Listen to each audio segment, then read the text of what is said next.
Muchas gracias, estimada señora Canciller Federal, señor Telchik, damas y caballeros.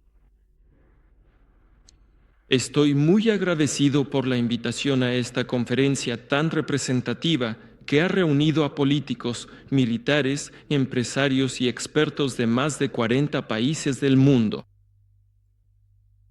El formato de la conferencia me da la oportunidad de evitar el exceso de cortesía y la necesidad de hablar con frases diplomáticas redondeadas, agradables pero vacías. El formato de la conferencia me permite decir lo que realmente pienso sobre los problemas de la seguridad internacional. Y si mis reflexiones les parecen a nuestros colegas demasiado polémicas o imprecisas, les pido que no se enojen conmigo. Al fin y al cabo, esto es solo una conferencia. Y espero que después de 2 o 3 minutos de mi intervención, el señor Telchik no encienda la luz roja por allá. Entonces, es sabido que la problemática de la seguridad internacional es mucho más amplia que las cuestiones de estabilidad político-militar. Incluye la estabilidad de la economía mundial, la superación de la pobreza, la seguridad económica y el desarrollo del diálogo entre civilizaciones. Este carácter integral e indivisible de la seguridad también se refleja en su principio fundamental. La seguridad de cada uno es la seguridad de todos. Como dijo Franklin Roosevelt en los primeros días de la Segunda Guerra Mundial, donde quiera que se rompa la paz en todas partes se ve amenazada. Y bajo amenaza, estas palabras siguen siendo relevantes hoy en día. Por cierto, de esto también habla el tema de nuestra conferencia, que aquí dice, crisis globales, responsabilidad global. Hace apenas 2 décadas, el mundo estaba dividido ideológica y económicamente y su seguridad dependía de los enormes potenciales estratégicos de 2 superpotencias. La confrontación global relegaba a un segundo plano en las relaciones internacionales y en la agenda temas económicos y sociales sumamente urgentes. Y, como toda guerra, la Guerra Fría también nos dejó bombas sin explotar. Hablando en sentido figurado, me refiero a los estereotipos ideológicos, los dobles estándares y otros patrones de pensamiento de bloques. El mundo unipolar que se propuso después de la Guerra Fría tampoco se materializó. La historia de la humanidad, por supuesto, conoce tanto periodos de estado unipolar como intentos de dominación mundial. En la historia de la humanidad ha habido de todo. Pero, ¿qué es realmente un mundo unipolar? Por más que adornen este término, en la práctica al final significa solo una cosa. Es un solo centro de poder, un solo centro de fuerza, un solo centro de toma de decisiones. Es un mundo con un solo dueño, un solo soberano. Y esto, al final, es perjudicial no solo para todos los que están dentro de ese sistema, sino también para el propio soberano, porque lo destruye desde adentro. Y esto, por supuesto, no tiene nada que ver con la democracia, porque la democracia, como se sabe, es el poder de la mayoría tomando en cuenta los intereses y la opinión de la minoría. Por cierto, a Rusia siempre nos están enseñando sobre democracia, pero quienes nos enseñan, por alguna razón, no tienen muchas ganas de aprender ellos mismos. Considero que para el mundo actual, el modelo unipolar no solo es inaceptable, sino que en realidad es imposible. Y no solo porque, con un liderazgo unilateral en el mundo moderno, precisamente en el mundo moderno, no habría suficientes recursos ni político-militares ni económicos. Pero, lo que es aún más importante, ese modelo simplemente no funciona, ya que en su base no existe ni puede existir una base moral y ética para la civilización moderna. Al mismo tiempo, todo lo que está ocurriendo hoy en el mundo, y ahora apenas hemos empezado a debatir sobre esto, es por intentar imponer esta idea de un mundo unipolar globalmente. ¿Qué resultó? Las acciones unilaterales, muchas veces ilegítimas, no resolvieron ni un solo problema. Es más, se convirtieron en generadoras de nuevas tragedias humanas y focos de tensión. Juzguen ustedes mismos. No ha disminuido la cantidad de guerras ni de conflictos locales y regionales. El señor Telchik mencionó esto de manera muy diplomática. Y la cantidad de personas que mueren en estos conflictos no es menor, sino incluso mayor que antes. Mucho mayor. Mucho mayor. Hoy en día, somos testigos de un uso casi sin restricciones y desproporcionado de la fuerza en los asuntos internacionales, de la fuerza militar. Una fuerza que sumerge al mundo en un abismo de conflictos que se suceden uno tras otro. Así, falta fuerza para resolver bien estos conflictos. Y también se vuelve imposible encontrar una solución política para ellos. Vemos un desprecio cada vez mayor por los principios fundamentales del derecho internacional. Es más, ciertas normas, y de hecho casi todo el sistema legal de un solo país, principalmente, por supuesto, de Estados Unidos, han cruzado sus fronteras nacionales y, en esencia, se imponen a otros países en todos los ámbitos, en la economía, en la política y en el ámbito humanitario. ¿A quién le va a gustar eso? ¿A quién le puede gustar eso? En los asuntos internacionales, cada vez es más común ver intentos de resolver tal o cual cuestión basándose en la llamada conveniencia política, que depende de la coyuntura política actual. Y esto, por supuesto, es sumamente peligroso. Y lleva a que ya nadie se sienta seguro. Quiero subrayar esto. Nadie se siente seguro, porque nadie puede esconderse detrás del derecho internacional como si fuera una pared de piedra. Por supuesto, esa política es un catalizador para la carrera armamentista. El dominio del factor de la fuerza inevitablemente alimenta el deseo de varios países de poseer armas de destrucción masiva.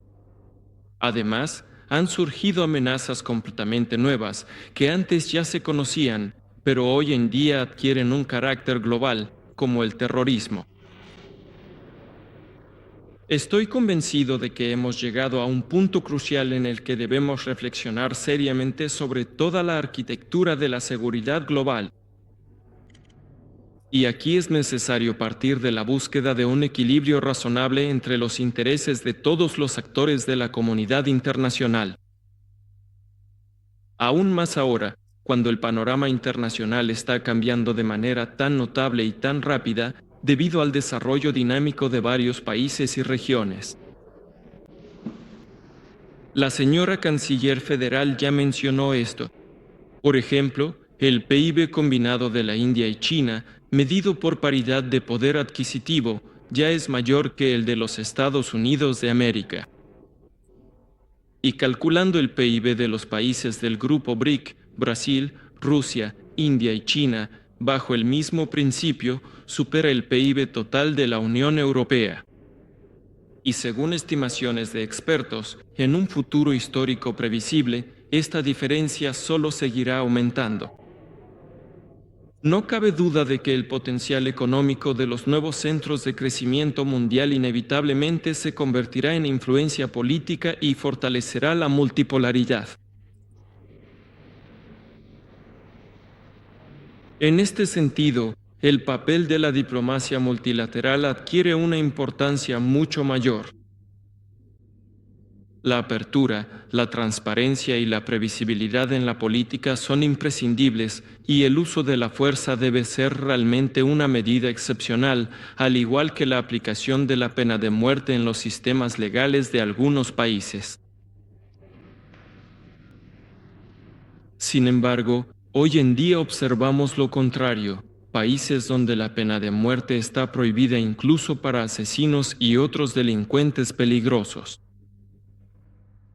A pesar de esto, esos países participan fácilmente en operaciones militares que difícilmente pueden considerarse legítimas. Y en estos conflictos mueren personas, cientos, miles de civiles inocentes. Pero al mismo tiempo surge la pregunta, ¿acaso debemos mirar pasivamente y sin voluntad los distintos conflictos internos en ciertos países, las acciones de regímenes autoritarios, tiranos o la proliferación de armas de destrucción masiva?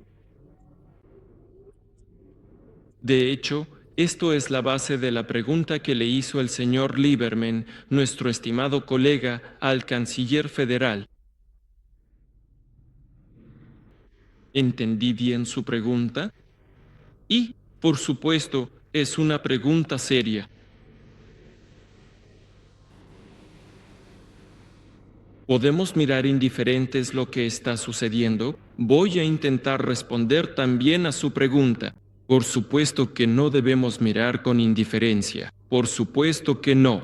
¿Pero tenemos los medios para hacer frente a estas amenazas? Por supuesto que sí. Basta con recordar la historia reciente. Después de todo, hubo una transición pacífica hacia la democracia en nuestro país. También hubo una transformación pacífica del régimen soviético. Una transformación pacífica. ¿Y de qué régimen hablamos? ¿Con cuánta cantidad de armas, incluyendo armas nucleares? ¿Por qué ahora, en cada oportunidad, hay que bombardear y disparar? De verdad, en ausencia de la amenaza de destrucción mutua, nos falta cultura política, respeto por los valores democráticos y por el derecho. Estoy convencido de que el único mecanismo para tomar decisiones sobre el uso de la fuerza militar, como último recurso, solo puede ser la Carta de la ONU. Y en este sentido, o no entendí lo que dijo hace poco nuestro colega, el ministro de Defensa de Italia, o él no se expresó con precisión. Al menos yo escuché que el uso legítimo de la fuerza solo puede considerarse así si la decisión se toma en la OTAN, en la Unión Europea o en la ONU. Si él realmente piensa así, entonces tenemos puntos de vista diferentes. O tal vez escuche mal.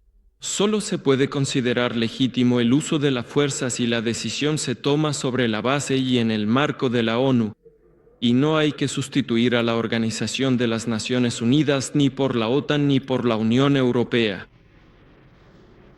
Y cuando la ONU realmente logre unir las fuerzas de la comunidad internacional, que de verdad pueda reaccionar ante los acontecimientos en países concretos, cuando dejemos de menospreciar el derecho internacional, entonces la situación podrá cambiar. De lo contrario, la situación solo se va a estancar y se multiplicarán los errores graves. Al mismo tiempo, por supuesto, hay que procurar que el derecho internacional tenga un carácter universal tanto en la interpretación como en la aplicación de sus normas. Y no se debe olvidar que una forma democrática de actuar en política necesariamente implica discusión y un trabajo minucioso para tomar decisiones. Damas y caballeros, estimados presentes, el peligro potencial de desestabilización de las relaciones internacionales también está relacionado con el evidente estancamiento en el ámbito del desarme. Rusia aboga por reanudar el diálogo sobre este tema tan importante. Es fundamental preservar la solidez de la base jurídica internacional en materia de desarme. Al mismo tiempo, hay que garantizar la continuidad del proceso de reducción de armas nucleares. Hemos acordado con los Estados Unidos de América reducir nuestros arsenales nucleares estratégicos a entre 1.700 y 2.200 ojivas nucleares para el 31 de diciembre de 2012. Rusia tiene la intención de cumplir estrictamente con los compromisos asumidos. Esperamos que nuestros socios también actúen con la misma transparencia y que no vayan a guardar por si acaso, un par de cientos de ojivas nucleares adicionales para un día negro. Y si hoy el nuevo secretario de Defensa de los Estados Unidos aquí nos anuncia que Estados Unidos no va a esconder esas cargas ni las adicionales, ni en almacenes, ni debajo de la almohada, ni bajo las cobijas, propongo que todos nos pongamos de pie y lo aplaudamos de pie. Eso sería una declaración muy importante. Rusia cumple estrictamente y tiene la intención de seguir cumpliendo el Tratado de No Proliferación Nuclear y el régimen multilateral de control de tecnologías de misiles. Los principios establecidos en estos documentos tienen un carácter universal. En este sentido, quisiera recordar que en los años 80 la URSS y Estados Unidos firmaron un tratado para eliminar toda una clase de misiles de alcance medio y corto. Pero a este documento no se le dio un carácter universal. Hoy en día, varios países ya poseen este tipo de misiles.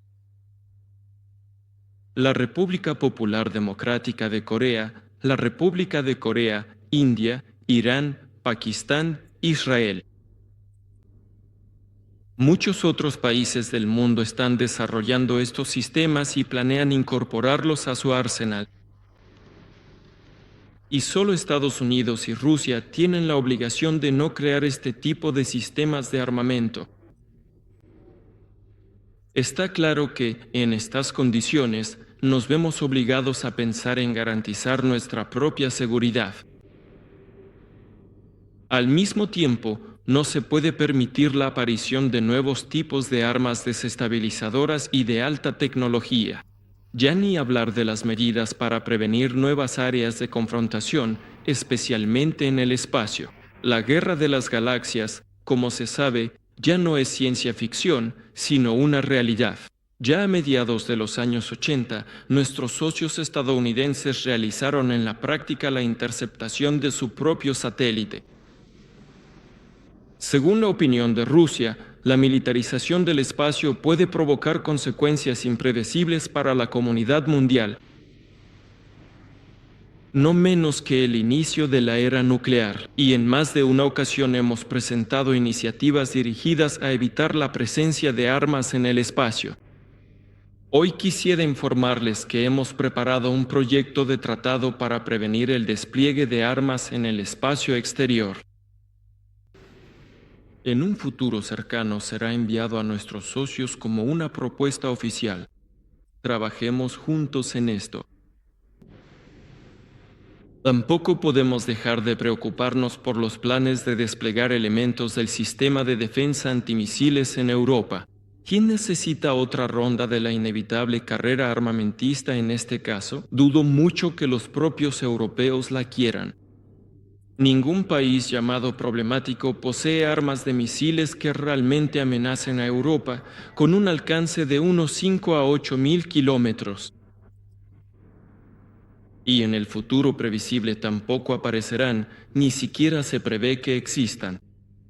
Y un lanzamiento hipotético, por ejemplo, de un misil norcoreano hacia Estados Unidos pasando por Europa Occidental, claramente contradice las leyes de la balística. Como decimos en Rusia, eso es como intentar tocarse la oreja izquierda con la mano derecha. Estando aquí en Alemania, no puedo dejar de mencionar el estado crítico del Tratado sobre Fuerzas Armadas Convencionales en Europa. El Tratado Adaptado sobre Fuerzas Armadas Convencionales en Europa se firmó en 1999. Este tomaba en cuenta la nueva realidad geopolítica, la disolución del Pacto de Varsovia. Han pasado 7 años desde entonces y solo 4 países han ratificado este documento, incluida la Federación Rusa. Los países de la OTAN han declarado abiertamente que no ratificarán el tratado, incluyendo la disposición sobre las limitaciones en los flancos, sobre el despliegue de cierta cantidad de fuerzas armadas en los flancos, hasta que Rusia retire su base de Georgia y Moldavia. Nuestras tropas están siendo retiradas de Georgia, incluso de manera acelerada. Estos problemas los hemos resuelto con nuestros colegas georgianos y eso es bien sabido por todos. En Moldavia permanece un grupo de 1.500 militares quienes cumplen funciones de pacificación y resguardan los almacenes de municiones que quedaron de la época de la URSS. Y este tema lo discutimos constantemente con el señor Solana. Él conoce nuestra postura. Estamos dispuestos a seguir trabajando en esta dirección. Pero ¿qué está pasando al mismo tiempo? Pues, al mismo tiempo, en Bulgaria y Rumanía aparecen las llamadas bases avanzadas ligeras estadounidenses, con 5.000 efectivos en cada una. Resulta que la OTAN está acercando sus fuerzas avanzadas a nuestras fronteras estatales. Y nosotros, cumpliendo estrictamente el acuerdo, no respondemos de ninguna manera a estas acciones. Creo que es obvio que el proceso de expansión de la OTAN no tiene nada que ver con la modernización de la propia alianza ni con garantizar la seguridad en Europa. Al contrario, es un factor que provoca seriamente y reduce el nivel de confianza mutua. Y tenemos todo el derecho de preguntar abiertamente, ¿contra quién es esta expansión? ¿Y qué pasó con aquellas garantías que dieron los socios occidentales después de la disolución del Pacto de Varsovia? ¿Dónde están ahora esas declaraciones? Nadie siquiera las recuerda. Pero permítanme recordar en esta audiencia lo que se dijo. Quisiera citar una frase del discurso del secretario general de la OTAN, el señor Werner, en Bruselas el 17 de mayo de 1990. En ese entonces dijo, el simple hecho de que estemos dispuestos a no desplegar tropas de la OTAN fuera del territorio de la RFA le da a la Unión Soviética sólidas garantías de seguridad. ¿Dónde están esas garantías?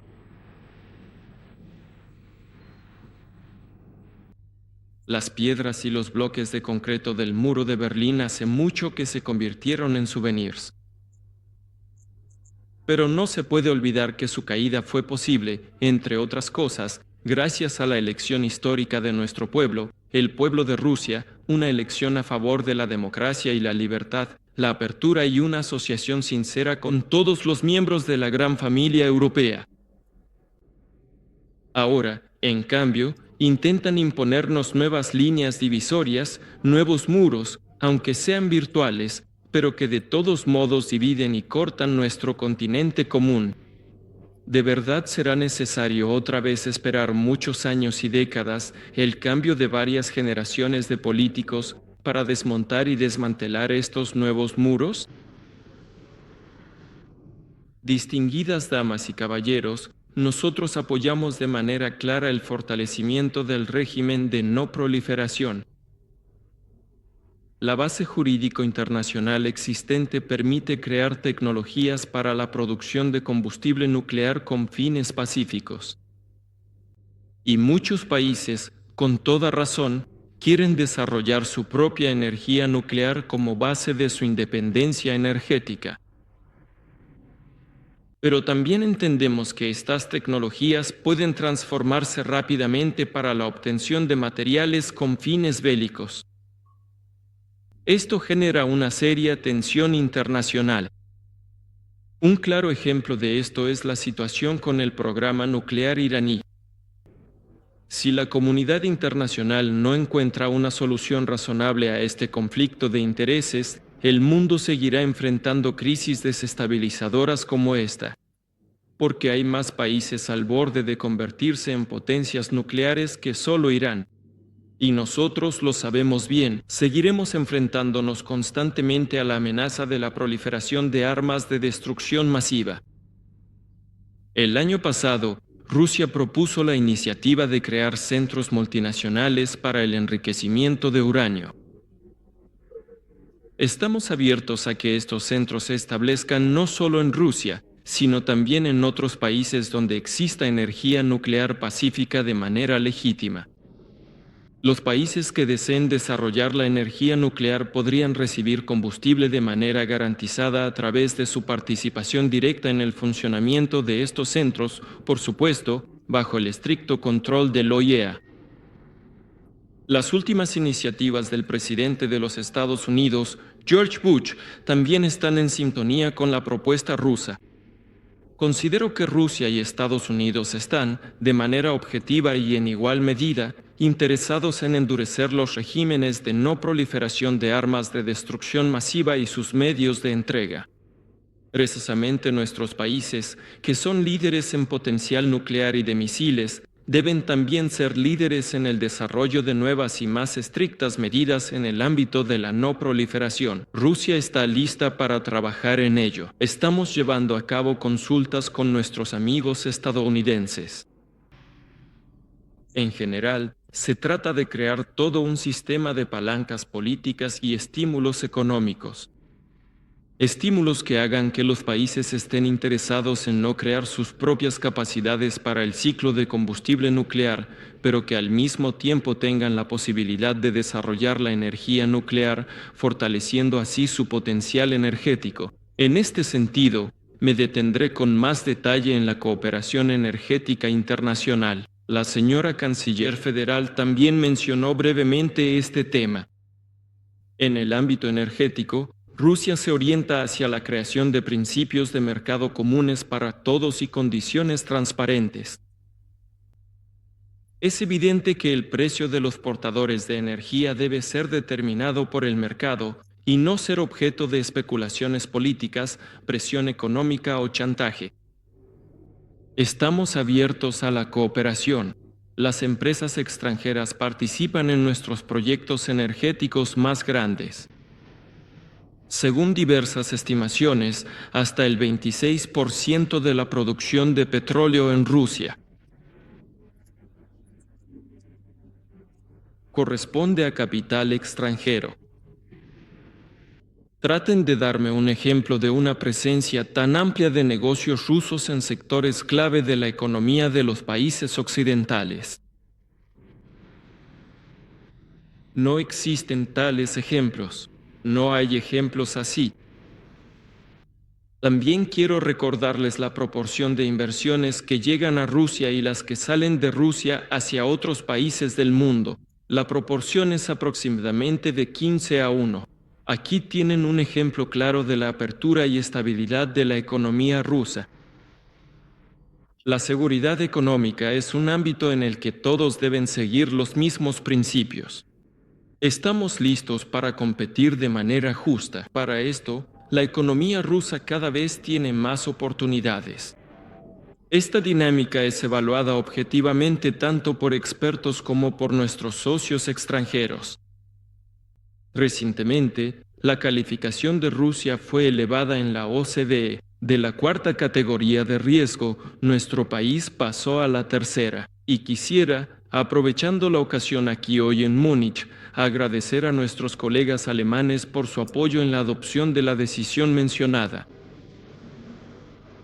A continuación, como saben, el proceso de adhesión de Rusia a la OMC ha entrado en su etapa final.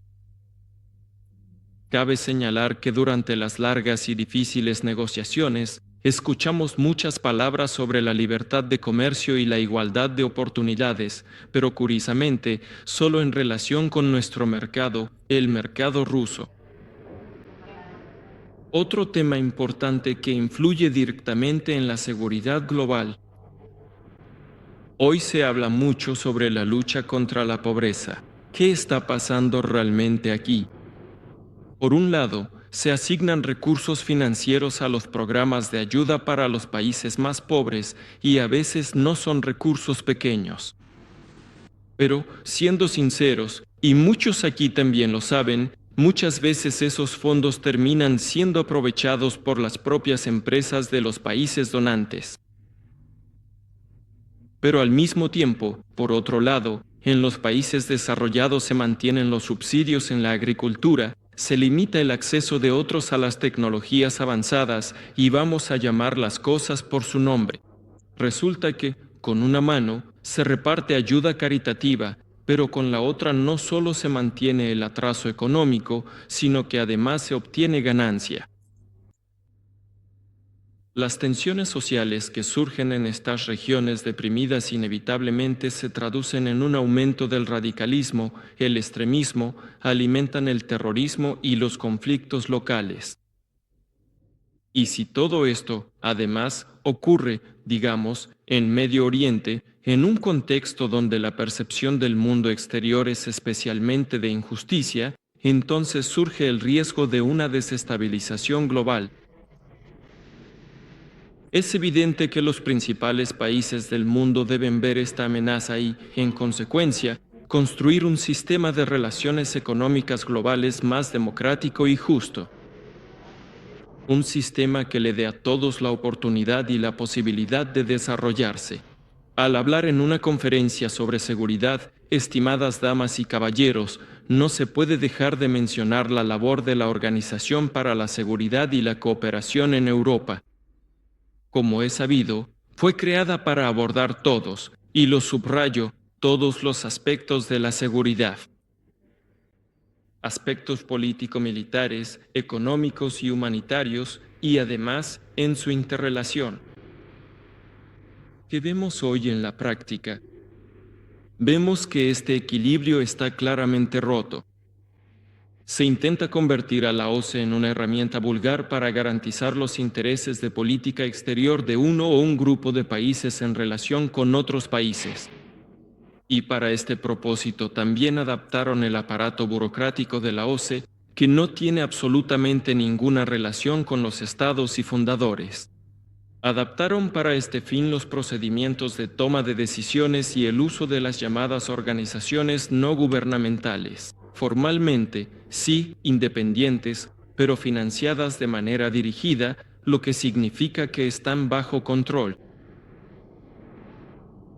Según sus estatutos, en lo humanitario la OCE asiste a los países miembros, si lo piden, para cumplir las normas internacionales de derechos humanos. Esta es una tarea importante, la apoyamos, pero eso no significa en absoluto intervenir en los asuntos internos de otros países y mucho menos imponerles cómo deben vivir y desarrollarse.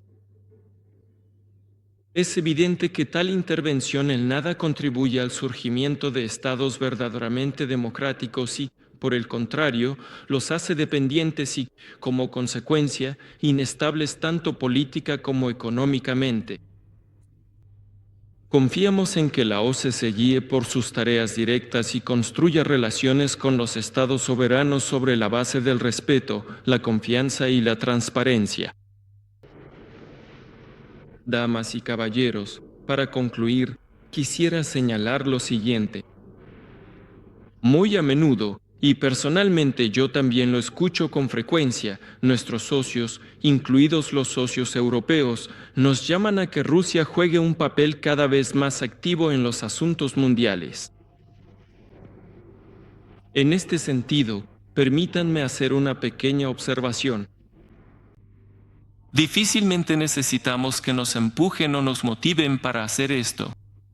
Rusia es un país con más de 1000 años de historia y prácticamente siempre ha tenido el privilegio de llevar a cabo una política exterior independiente. No tenemos intención de cambiar esa tradición hoy en día. Al mismo tiempo, vemos claramente cómo ha cambiado el mundo. Evaluamos de manera realista nuestras propias capacidades y nuestro propio potencial. Y, por supuesto, también nos gustaría tratar con socios responsables y autónomos con quienes podamos trabajar juntos en la construcción de un orden mundial justo y democrático, asegurando en él la seguridad y la prosperidad no solo para unos cuantos, sino para todos. Les agradezco su atención.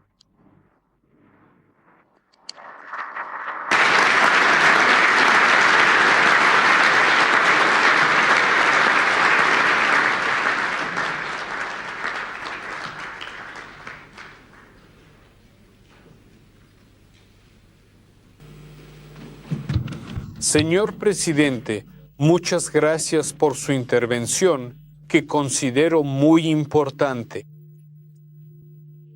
Aquí usted abordó una serie de temas nuevos, incluyendo la cuestión de la arquitectura global, pero también un tema que no se había planteado tan activamente últimamente, el control de armamentos y el desarme, así como la relación entre la Alianza del Atlántico Norte y Rusia, y también la cooperación económica y tecnológica.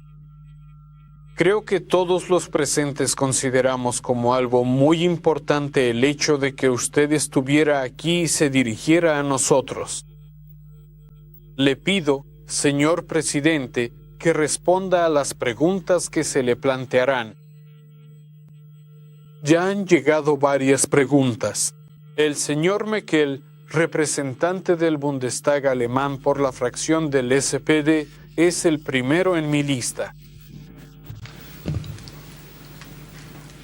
Estimado señor presidente, antes que nada me gustaría agradecerle por su intervención y subrayar que creo que tanto en el Bundestag alemán como fuera de sus muros estamos convencidos de que Rusia es un socio muy importante para Alemania y para Europa en general, y cuánto de esto está relacionado con su nombre. Los señores cancilleres ya lo han subrayado en su intervención. Me gustaría destacar 2 puntos que usted mencionó en su intervención. En primer lugar, su valoración sobre la OTAN. Usted habló sobre la expansión de la OTAN como una perspectiva que considera más bien peligrosa para usted y que no está en el interés de Rusia. Quisiera preguntarle si reconoce que la expansión de la OTAN en realidad no es una expansión de la OTAN, sino una expansión democrática proveniente de estados democráticos que deciden por sí mismos tomar ese camino. Y que incluso la OTAN enfrenta dificultades para aceptar a algunos países.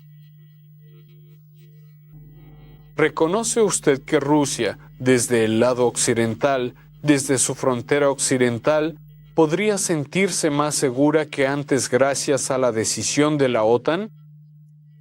¿Y por qué le tiene miedo a la democracia? Porque solo los estados democráticos pueden ser miembros de la OTAN y por eso sus vecinos se vuelven más estables de esa manera.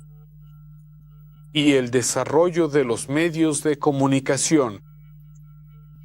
Estamos muy preocupados por la muerte de Anna Politkovskaya. Esto es solo un símbolo de la situación de los medios en Rusia. Además, la ley sobre organizaciones no gubernamentales es un desarrollo interno de Rusia. Tanto la multipolaridad como la internacionalidad son uno de los principios más importantes de la democracia que también debe aplicarse en Rusia. Muchas gracias. Muchas gracias. El siguiente orador es el señor senador Isaacson. Muchas gracias por estar aquí hoy.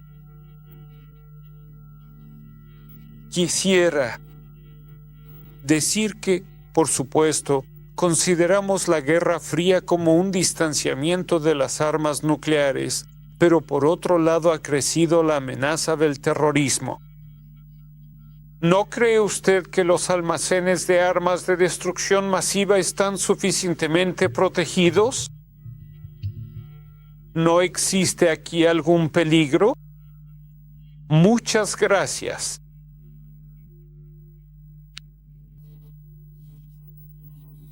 Muchas gracias a usted, señor senador, ante todo por su intervención y también por ser breve, representante del Ministerio de Asuntos Exteriores de Alemania. Señor presidente, también quiero agradecerle su intervención y repetir la pregunta que se refería a. Nuestro canciller federal le planteó cómo se desarrollará la situación con Kosovo y Serbia. Dígame, ¿es objetivamente posible que ambas partes acepten las propuestas de Antisaria y hasta dónde se puede avanzar en la solución de los problemas? Muchas gracias, señor Bulans. Señor Cornelius, por favor. ¿Podría comentar la experiencia de sus Fuerzas Armadas en Chechenia en relación con la participación militar de las Fuerzas Armadas rusas en el conflicto checheno? Esa es la primera pregunta. Y la segunda es sobre el tema energético del mercado en la política energética. La Unión Europea está interesada en un acuerdo de asociación y en que ciertos principios de la política energética queden establecidos en ese acuerdo. Es decir, que la seguridad y la confiabilidad del suministro de recursos energéticos desde Rusia también queden reflejadas en el acuerdo. Muchas gracias, señor Cornelius. Por favor, el siguiente. Señor diputado Herman, diputado del Congreso, señora diputada, disculpe. Estimado señor presidente, usted hizo varios comentarios abiertos y espero que me permita hacerle una pregunta igual de abierta. Durante la década de los 90, expertos rusos ayudaron activamente a Irán a construir su armamento, Break Time igual a 0.5S/diagonal, y ahora Irán posee misiles de alcance medio que pueden alcanzar el territorio de Israel en cuestión de pocos minutos. Break Time igual a 0.5S/diagonal, y también pueden llegar a Rusia y a gran parte de Europa, aunque para esto último tardan un poco más. Se hicieron intentos de hablar sobre esto con Irán y de apoyar una resolución de la ONU.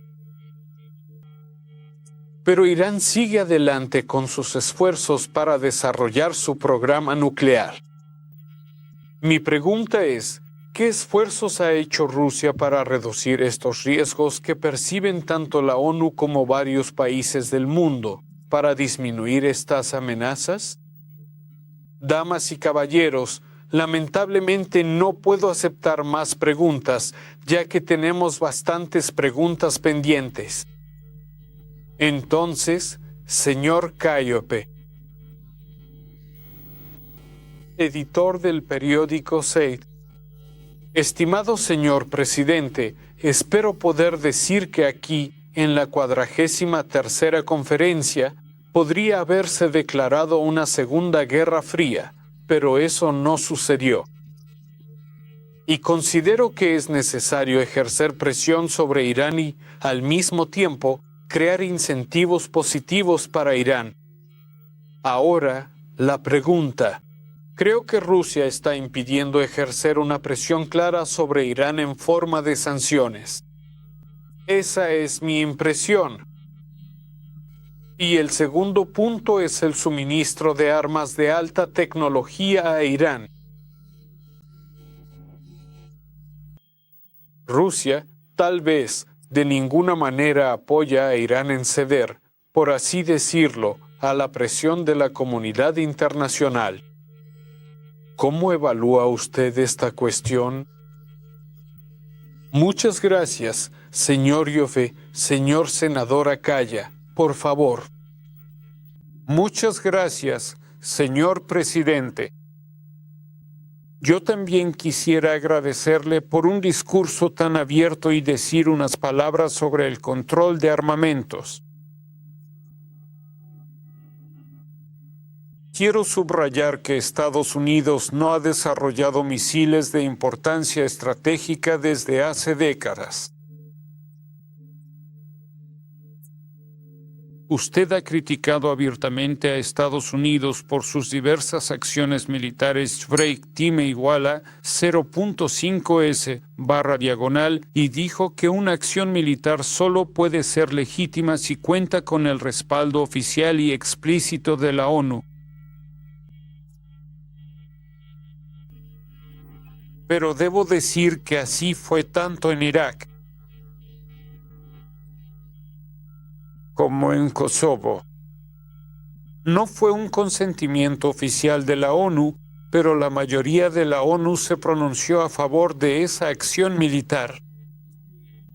Muchas gracias. Lo siento mucho, pero solo puedo permitir una pregunta más. Y, lamentablemente, no podré darle la palabra a usted. Kenneth Frost, por favor.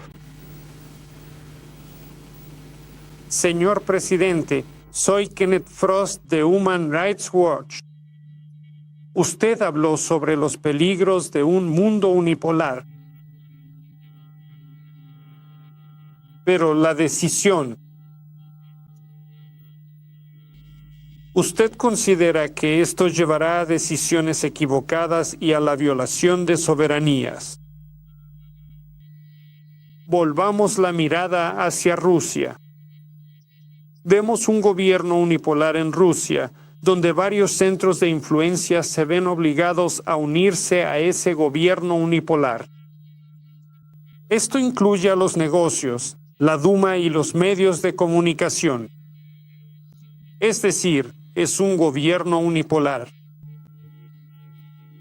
Y surge la pregunta, ¿qué tan confiable es como socio en términos de economía y energía? Damas y caballeros, muchas gracias. Tendremos la oportunidad el domingo por la mañana de hacerle más preguntas al señor Sergei Ivanov, quizá en un formato más detallado. Me gustaría pedirle, estimado señor presidente, que responda a estas preguntas.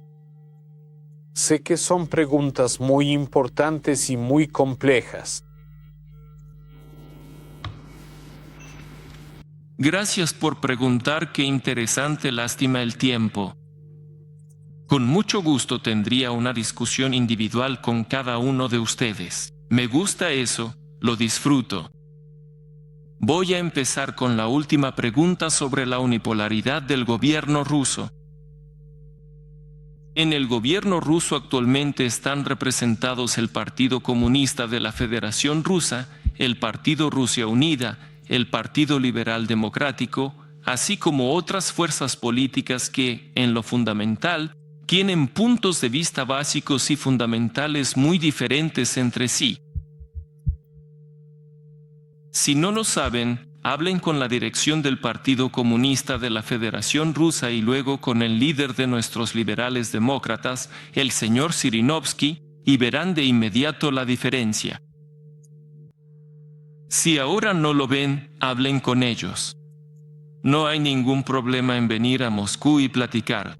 En cuanto a cómo planeamos hacerlo en el futuro, nos gustaría tener un sistema político maduro, que tengamos un sistema multipartidista con políticos responsables, que puedan prever el desarrollo del país y actuar con responsabilidad no solo durante el periodo electoral y después de él, sino también pensando en una perspectiva histórica a largo plazo. Eso es a lo que vamos a aspirar, pero, por supuesto, este sistema será multipartidista. Todas nuestras acciones dentro del país, incluyendo las relacionadas con el cambio en el procedimiento de elección para la Duma estatal, el Parlamento de Rusia, están dirigidas precisamente a fortalecer el sistema multipartidista en el país. Entonces, nuestro gobierno es capaz de actuar con responsabilidad al resolver los problemas de suministro energético y al garantizar la seguridad energética. Por supuesto que sí. Es más, todo lo que hemos hecho hasta ahora y lo que seguimos haciendo está dirigido a lograr un solo objetivo: llevar nuestras relaciones con los consumidores y con los países de tránsito de nuestros hidrocarburos a principios de mercado, transparentes y a contratos a largo plazo. Les recuerdo, y aquí, justo frente a mí, está sentado mi colega, el presidente de Ucrania. Él lo sabe tan bien como yo. Hasta el año pasado, antes de que él y yo, tras una difícil discusión, tomáramos las decisiones correspondientes, el suministro de nuestros energéticos, principalmente gas, a Europa durante 15 años dependía de si Ucrania y Rusia lograban ponerse de acuerdo entre sí sobre las condiciones y los precios del gas que suministramos a la propia Ucrania. Y si no se ponían de acuerdo, se acabó. los consumidores europeos se quedarían sin gas. ¿Les parece aceptable esa situación? Creo que no. Y a pesar de todos los escándalos allá y demás, en defensa de los intereses, la lucha de opiniones, y así sucesivamente, pudimos llegar a un acuerdo con el presidente Yushchenko. Considero que él tomó una decisión responsable, absolutamente correcta y totalmente de mercado. Firmamos contratos por separado para el suministro de nuestro gas a Ucrania y por separado para el tránsito hacia Europa, con 5 años de anticipación. Hay que agradecer tanto a nosotros como a Ucrania por esta decisión. Y gracias también por su pregunta. Es una buena pregunta. Entonces, ahora la valoración. Mejor hubiera respondido de inmediato a sus preguntas, claro. Nuestra valoración sobre la expansión de la OTAN hacia el este. Ya he hablado sobre las garantías que nos dieron y que hoy no se cumplen. ¿Usted cree que eso es normal en los asuntos internacionales? Bueno, que sea lo que sea con esas garantías. En cuanto a la democracia y la expansión de la OTAN no es una organización universal, a diferencia de la ONU. Es, ante todo, un bloque político-militar. Y, por supuesto, garantizar la propia seguridad es una prerrogativa de cualquier Estado soberano. Nosotros no discutimos eso. Adelante, no estamos en contra de eso. Pero, ¿por qué necesariamente hay que acercar la infraestructura militar a nuestras fronteras al expandirse? ¿Alguien nos puede responder a eso? ¿Acaso la expansión de la infraestructura militar está relacionada con superar las amenazas globales actuales? Supongamos que hablamos de la principal amenaza hoy en día, la principal tanto para nosotros como para Estados Unidos y Europa. ¿Cuál es esa amenaza? Es el terrorismo y la lucha contra él. ¿Se necesita a Rusia en la lucha contra el terrorismo? Por supuesto. ¿Se necesita a la India en la lucha contra el terrorismo? Por supuesto. Pero nosotros no tenemos la OTAN. Y no hay otros países. Pero solo uniendo fuerzas podremos abordar este problema de forma eficaz. Por lo tanto, la expansión, especialmente de la infraestructura militar y su acercamiento a nuestras fronteras, y la elección democrática de los estados individuales no están relacionadas de ninguna manera. Y les pido que no confundan estos dos conceptos.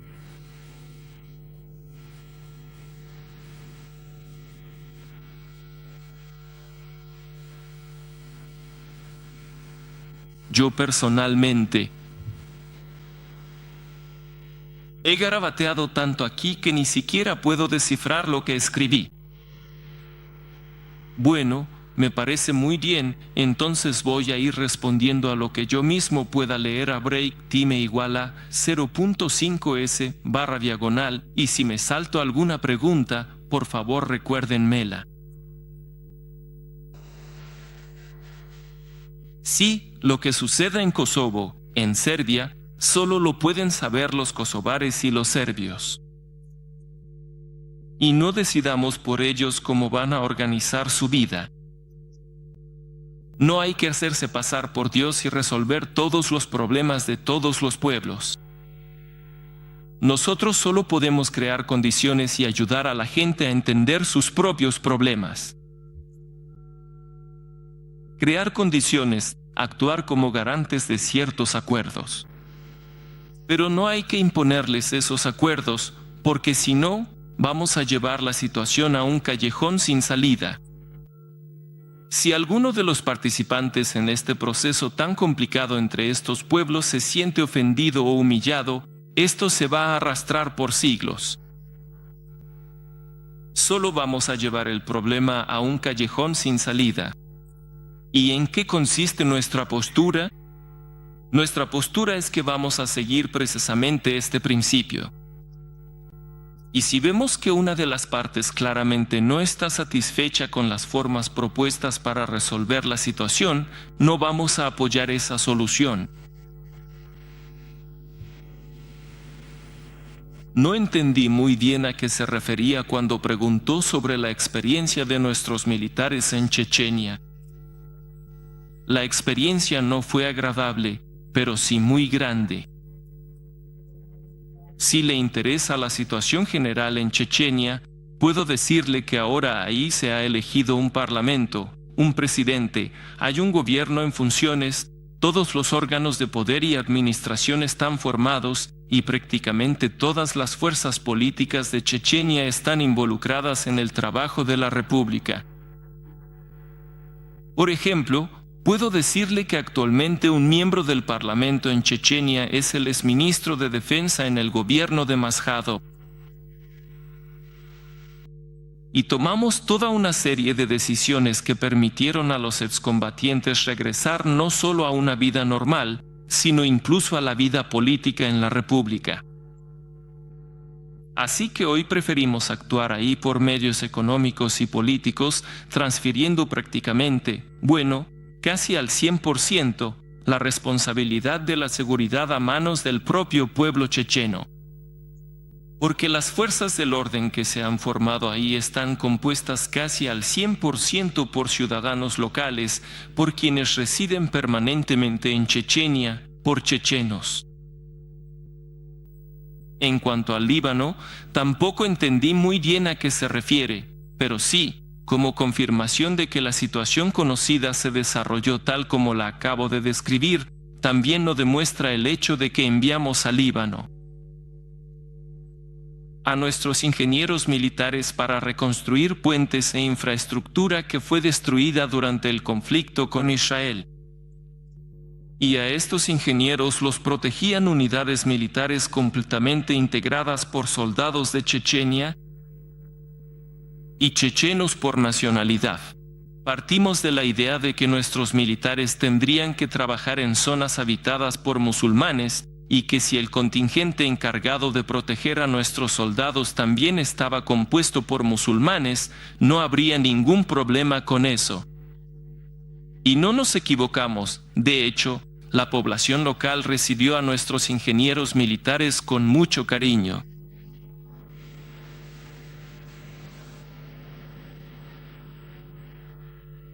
Sí, ahora sobre el acuerdo en el ámbito energético con la Unión Europea, así lo entendí, ¿verdad? Ya hemos dicho muchas veces que no estamos en contra de acordar los principios de nuestras relaciones con la Unión Europea en el sector energético. Es más, los principios que están establecidos en la Carta, en general, nos parecen aceptables. Pero la propia Carta no nos convence mucho, porque no solo nosotros, sino también nuestros socios europeos, no la cumplen. Basta recordar que el mercado de materiales nucleares sigue cerrado para nosotros hasta ahora. Nadie nos ha abierto ese mercado. Hay otros puntos en los que no quiero detenerme, pero los principios en sí ya los estamos aplicando, incluso en el trabajo con empresas alemanas. Quiero recordarles sobre el acuerdo que se llevó a cabo entre Gazprom y la empresa BASF. Esto, en esencia, es un intercambio de activos. Estamos dispuestos a seguir actuando de esa manera. Estamos listos, pero en cada caso concreto debemos entender qué es lo que damos, qué es lo que dan nuestros socios, hacer cuentas, realizar una evaluación internacional independiente y tomar una decisión. Estamos preparados para este trabajo. Hicimos exactamente lo mismo hace poco con nuestros socios italianos, con la empresa Eni.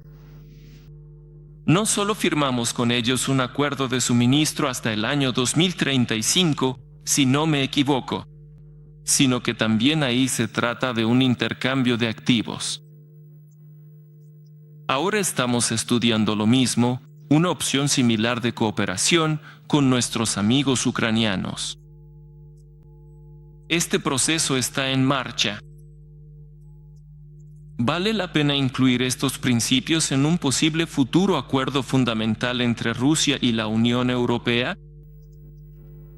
Se puede ver de diferentes maneras, pero yo creo que no vale la pena, porque además de la energía, en nuestras relaciones con la Unión Europea hay otras áreas de cooperación, como la agricultura y las altas tecnologías. También está el transporte. Y todo es muy delicado y muy interesante. No podemos incluir absolutamente todo en el acuerdo fundamental, que debe ser un documento marco. ¿O quieren que incluyamos solo lo que les conviene a ustedes y lo que nos conviene a nosotros quede fuera? Mejor discutamos de manera honesta entre nosotros y tomemos decisiones que beneficien a ambas partes.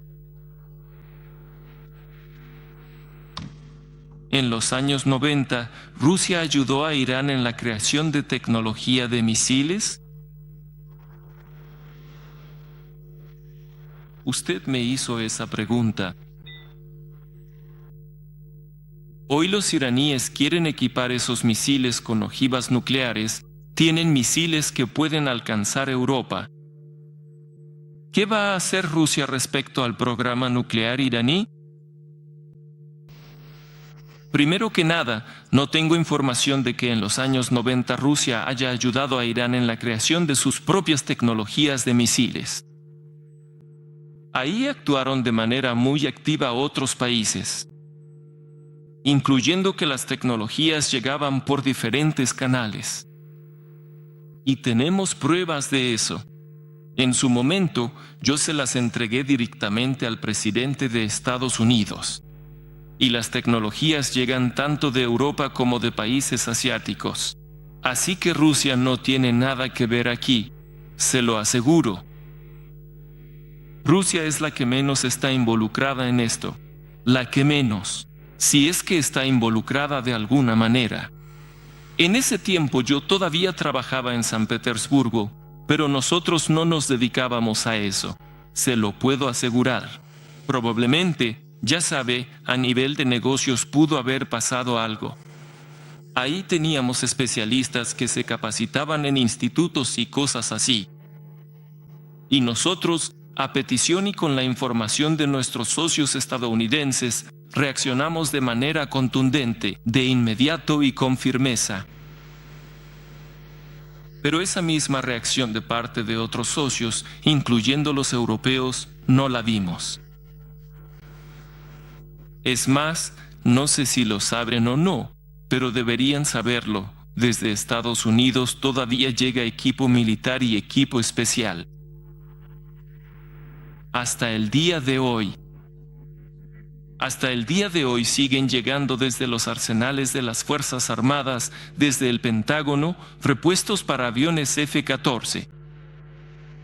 Incluso, según tengo entendido, en Estados Unidos se está llevando a cabo una investigación al respecto. A pesar de que la investigación está en curso,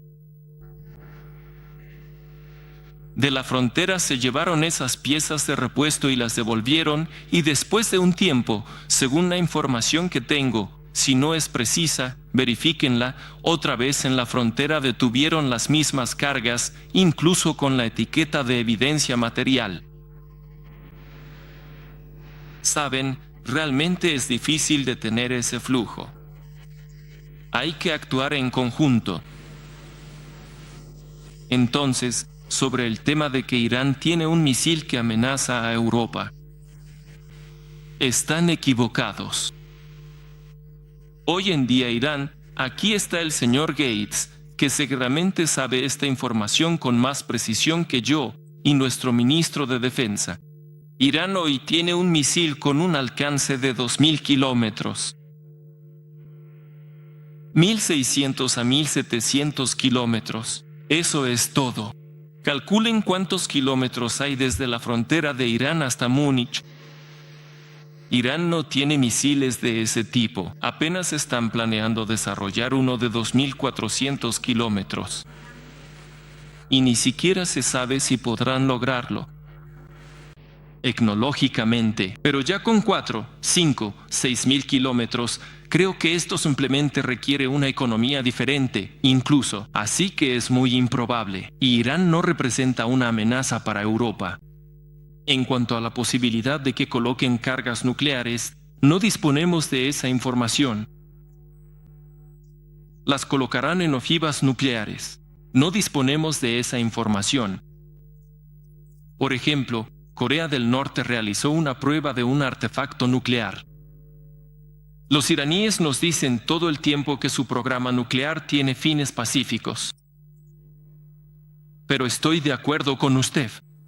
Estoy de acuerdo en que la comunidad internacional tiene preocupaciones sobre la naturaleza y la calidad de los programas nucleares de Irán.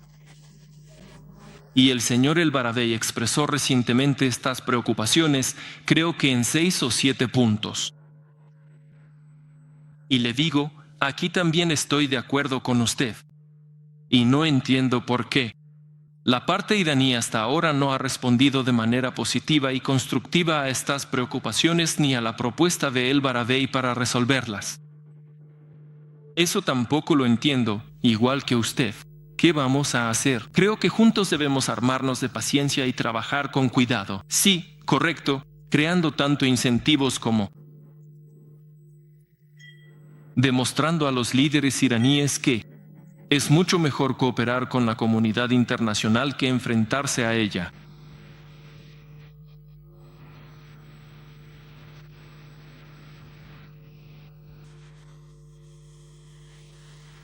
Sí, aquí vamos de nuevo, suministro de armas a Irán. Ya sabes, se habla más de lo que se habla. Nuestra cooperación técnico-militar con Irán es mínima.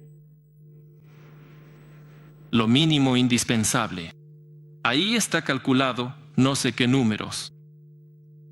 En general, nosotros suministramos mucho menos armamento a la región de Medio Oriente que otros países, incluidos los Estados Unidos.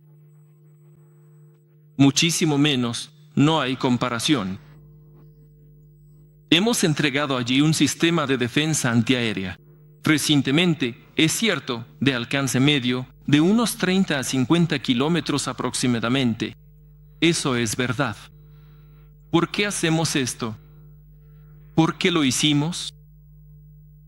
Puedo explicarlo. Lo hicimos para que Irán no se sintiera acorralado, para que no sintiera que está rodeado de enemigos y para que entendiera que tiene un canal de comunicación, que tiene amigos en quienes puede confiar. Confiamos mucho en que la parte iraní entienda y reciba nuestras señales.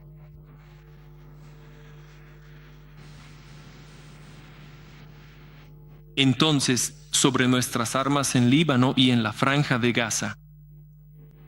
En la Franja de Gaza, la verdad, nunca he escuchado que haya armas nuestras presentes. No he visto algo así. El fusil Kalashnikov es, de hecho, el fusil más común del sistema. En Líbano, sí, ahí sí se han visto armas de fuego nuestras. Cajas de nuestros sistemas antitanque, eso es cierto. Mis socios israelíes me informaron de esto de inmediato. Llevamos a cabo una investigación exhaustiva sobre lo que sucedió allí. Y determinamos que esos sistemas se quedaron en territorio libanés después de que el ejército sirio se retiró de ahí. Realizamos el trabajo correspondiente también con nuestros socios sirios y condicionamos nuestra futura cooperación en el ámbito de la interacción técnico-militar con Siria. Las condiciones necesarias que excluirían la posibilidad de que las armas cayeran en manos de alguien más, excepto de aquellos para quienes están destinadas. Se ha desarrollado un sistema así. Entre otras cosas, acordamos un sistema de posibles inspecciones en los almacenes en cualquier momento conveniente para los especialistas rusos. En los almacenes después de la entrega de nuestros sistemas a Siria.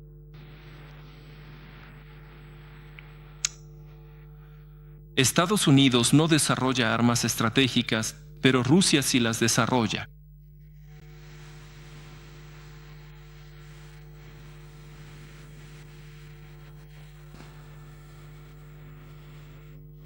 ¿No usará Rusia la fuerza sin sanción de la ONU en el futuro?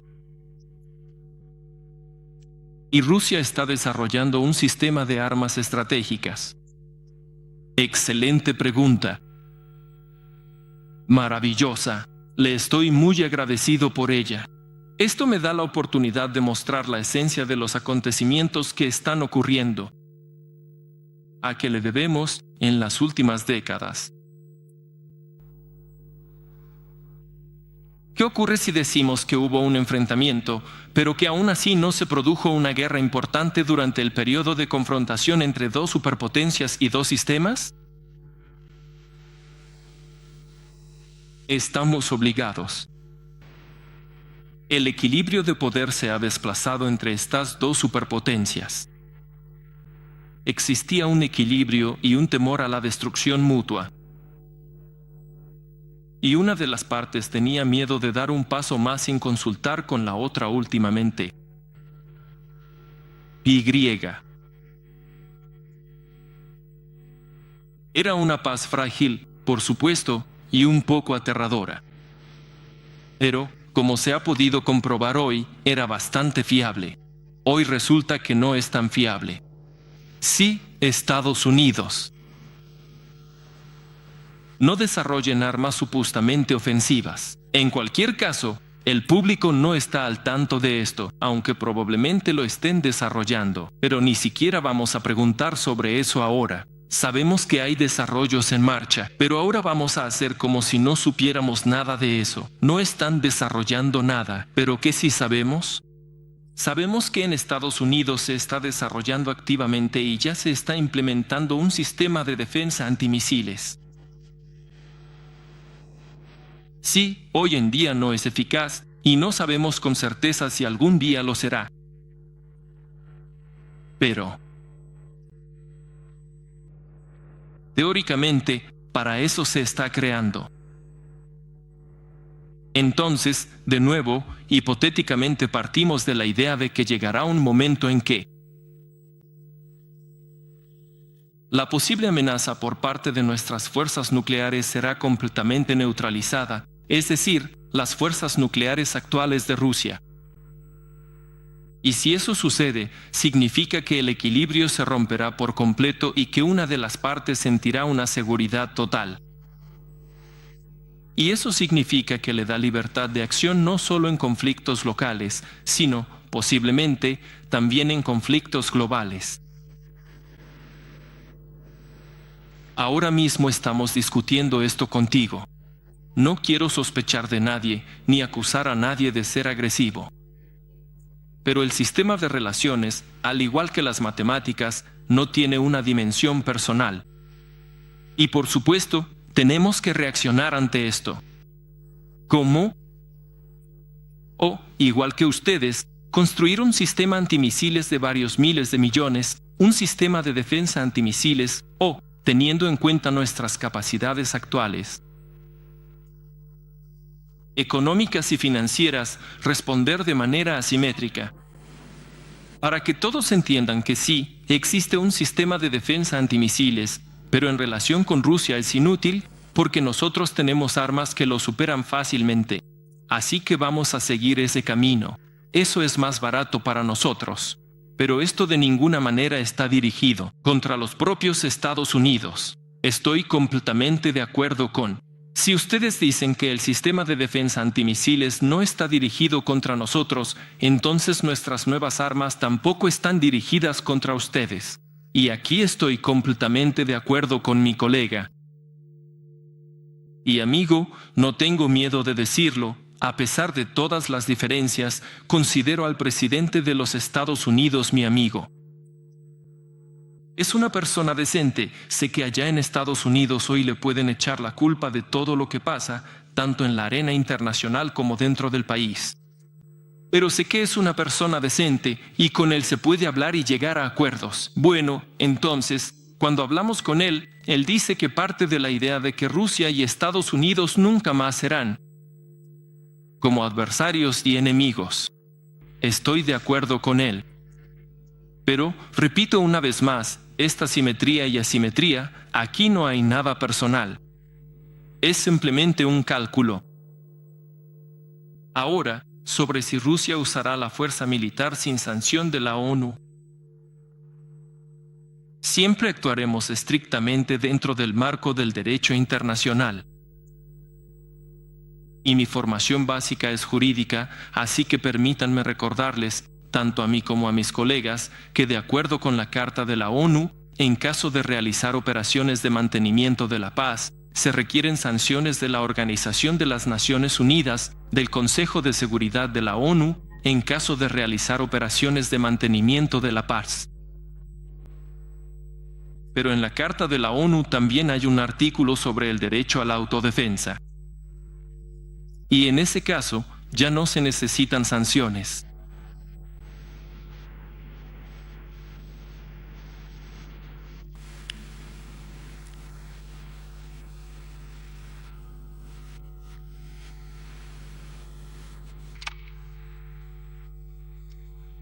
A ver, ¿qué se me olvidó?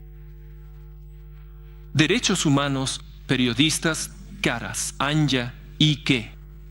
Repítelo otra vez. No, sí ahí sobre. Sí, bueno, ahí era una pregunta más complicada. Eso solo era el final sobre Menche Reich, él es periodista, él provoca. Pero la pregunta completa, ¿cómo era?